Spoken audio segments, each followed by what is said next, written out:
Today I will answer some of the questions I put in the introduction video, namely how we will use sledges and rails to protect the casing stones. Hello and welcome back to the channel. If you are absolutely new to the channel, it's highly recommended that you go to the complete playlist first and watch all previous episodes.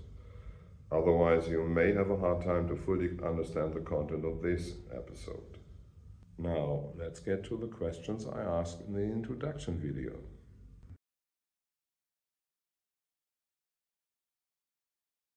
So, how do we protect the casing stones?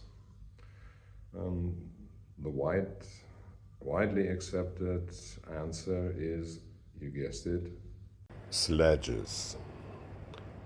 A sledge would resemble a wooden ladder. The rungs would be strong and numerous because the stone will rest on them, like that. And we also want some holes in the slides to secure the stone to the sledge. And the front end of the slides would be a little beveled or rounded, so the sledge can be pulled over minor obstacles in its path.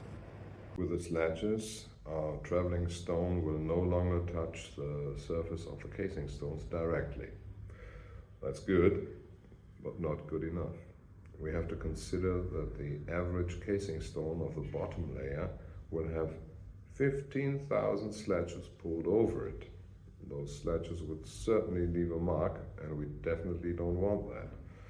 So we need an additional layer of protection. From the side, the rails would look similar to a sledge, but the beveling would be on both ends and on the other side.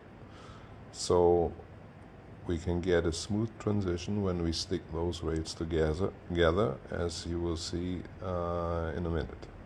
The rails would come in different lengths, as in 10, 5, 2 and 1 meter, so we can make the total rail as long as we like. The sledge will sit on the rails like this, but from above you will see that the two rails are slightly V-shaped, so we can stick them together like this. As the sledge goes up, it will apply some uphill force to the rails, so we'll want to take a rope or two to secure that connection. And though there will be little to no lateral force on the rails, we will still want to take a rope and tie it to a nearby boss. Better safe than sorry, huh? We also want the rails to be adjustable to the centimeter, because we need them to end exactly at the upper edge of the upper casing stone. If they don't, one of three things will happen.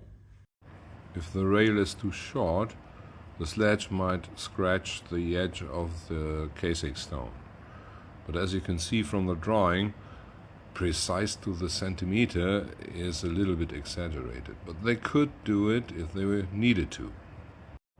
If the rail is just a little bit too long, the sledge would fall onto the horizontal rail, and at a weight of 2.5 tons, even a 10 centimeter fall could be damaging, especially to the rungs. If the rail is much too long, the sledge might pull the whole rail system up and apart, and we certainly don't want that. So how do we make them adjustable? Well, it's fairly easy. A normal connection between two rails would look like this. The upper rail would rest on the topmost rung of the lower rail. So if we need some, say, 24 centimeters of additional length, we make the carpenter cut a suitable piece of log to that width and place it just in between the two rails. And if we should need, say, 87 centimeters of more length, which is too much for a single collection, we can just split that wood and distribute it over 2 or more rail connections. Having the rail system makes answering question number 2 pretty easy.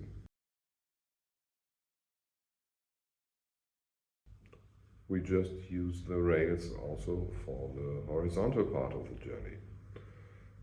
But the surface of the inner stones is by far not as smooth as the surface of the casing stones. So the rails may wobble sometimes, but we want them to be stable. To achieve that, we can use wedges, like you would do with a wobbling table in a restaurant, and or take out hammer and chisel and cut away the most offending parts of the stones. It also comes in handy that the rails come in different lengths, because we want to deliver the stone as close to its final destination as possible.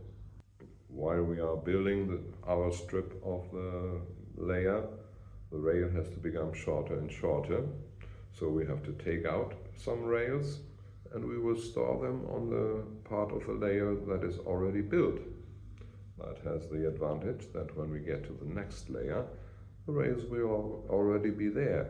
We just have to stick them together now. So that's it for today.